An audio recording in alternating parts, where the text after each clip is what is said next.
My colleagues will be presenting on topic 34, adolescents, who are they?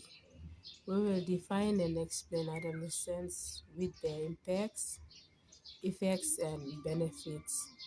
We will also emphasize on how to find solutions on the issues affecting adolescents in the classroom, and finally we will conclude it with possible recommendations.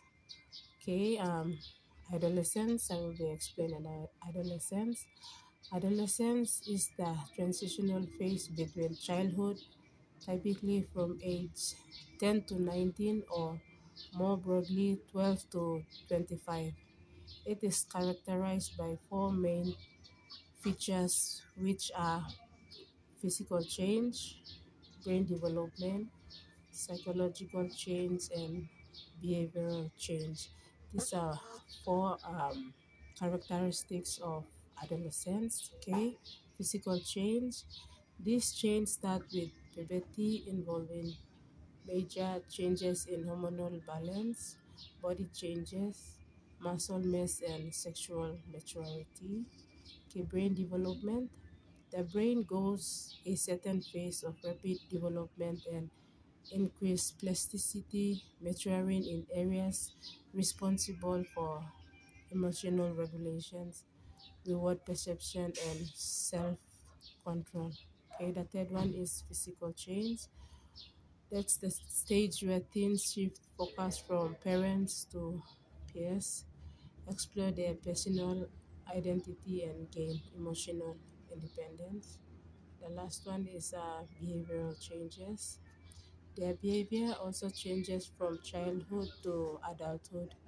They may feel happy and energetic and happy at one moment, but low and upset in next. Strong emotions, feeling of attraction, anger, and excitement. These are four characteristics of adolescence. Key impacts of adolescence in the classroom. I have four, which is the first one is peer pressure. The second one is dishonesty in assessment. The third one is prolonged absenteeism in the classroom. And the third one is workload. Okay, the first one is peer pressure. Social interaction can have profound impacts on the learning process. Negative social influence or distraction can also affect concentration and engagement in the classroom.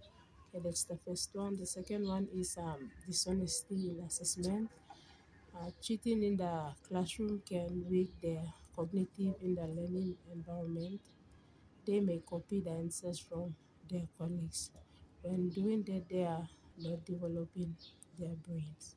This is the second impacts of adolescence in the classroom. Third one is prolonged absenteeism in the classroom, in the class. Due to peer pressure, most of the teenagers skip classes and get involved in criminal activities, addicted to drugs, smoking, etc., creating prolonged absence in the classroom, which lead them to quit schools. That's the second impact of adolescence. The third one is work overload. Work overload could be stressful since they are teenagers and cannot control their time management. They can give up and left school easily. These are four impacts of adolescence in the classroom. With that, thank you, and I leave it to our next colleague. Thank you.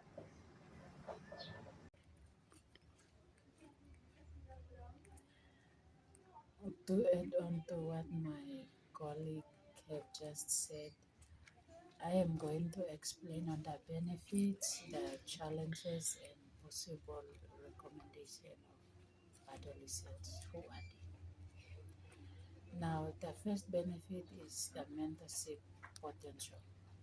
Students are often look for significant adults outside their family. That is maybe their teacher or someone they look up to.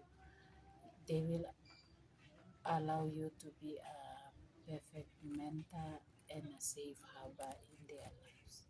So when dealing with adolescents, The first benefit is they look for mentorship potential in you. Okay, the second one is engaged learning. When lessons are made relevant to their lives and current social issues, adolescents can be deeply engaged, innovative, and proactive learners. The third benefit is impactful relationship building. By actively listening and showing respect, you can build trust, which improves classroom dynamics and helps students feel validated and they will feel part of the group. So, those are the possible benefits of adolescents when dealing with them. Now, the challenges. There are also challenges when we engage with adolescents. The first one is disengagement and behavioral issue. Adolescents may become argumentative, tired, and difficult. And as of 2026, WHO teachers find out that teachers are frequently struggling to maintain engagement against the distraction of phones and social media, which is distract, dis, which is causing distraction for adolescents from studies and all that. Okay, the second challenges is the high workload and burnout. Teaching teenagers is described as hard, involving hard administrative burdens, behavioral challenges, and the need to differentiate instruction for diverse learners. Okay, the third one is balancing discipline and empathy.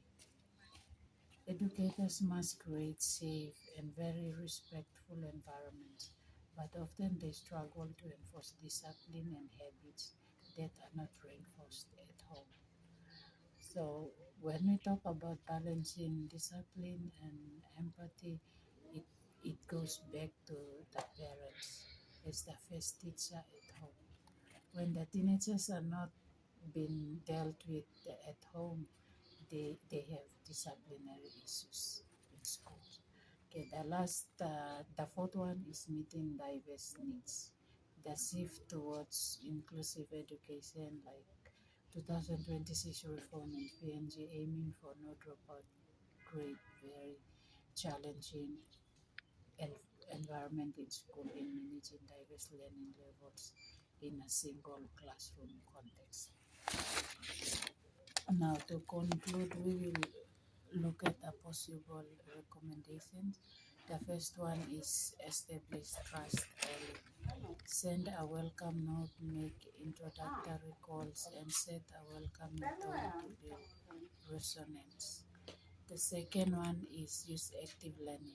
Incorporate interactive hands-on activities rather than just lectures to capture their attention.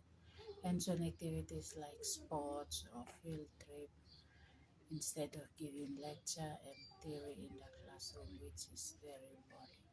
Okay, the third one is set clear boundaries. Have calm, firm, and consistent consequences as adolescents are testing their independence. They are trying to be independent away from their parents. Okay, the next one is model positive behavior. Teenagers are the adolescents, they are in the process of learning. So be a positive role model by managing your own emotions under pressure as students. Watch how you respond to mistakes and they may learn from you. Finally, the last recommendation is that leverage technology wisely. As of 2026, many districts are implementing strict phone policies, so focusing on engaging face-to-face instruction is very essential. This will limit the use of technology and phones in school. Thank you all for listening.